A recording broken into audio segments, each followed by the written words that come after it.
ازيكم؟ بالنسبه لعمليه البهاء، عمليه البهاء احنا زي ما قلت لكم قبل كده ان احنا الحمد لله طورنا فيها وبقت بدون بنج وبقت عمليه سهله خالص. بس انا عايزاكم تعرفوا حاجه مهمه جدا، ان احنا بعد ما بنزرع الخلايا لازم بتاخد وقت عشان تنتشر اللون او ان هي توزع اللون على المنطقه المصابه. فده مش هيحصل ما بين يوم وليله، يعني احنا بعد الغيار بنلاقي نتيجه، بس النتيجة النهائية ما بتظهرش غير من 3 ل 6 شهور، وساعات ممكن توصل ل 9 شهور.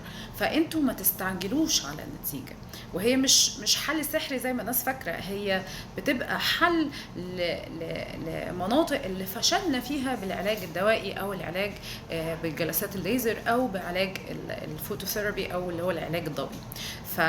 عايزاكم تطولوا بالكم، لان النتيجه ان شاء الله باذن الله هتظهر حتى لو خدت وقت زياده شويه.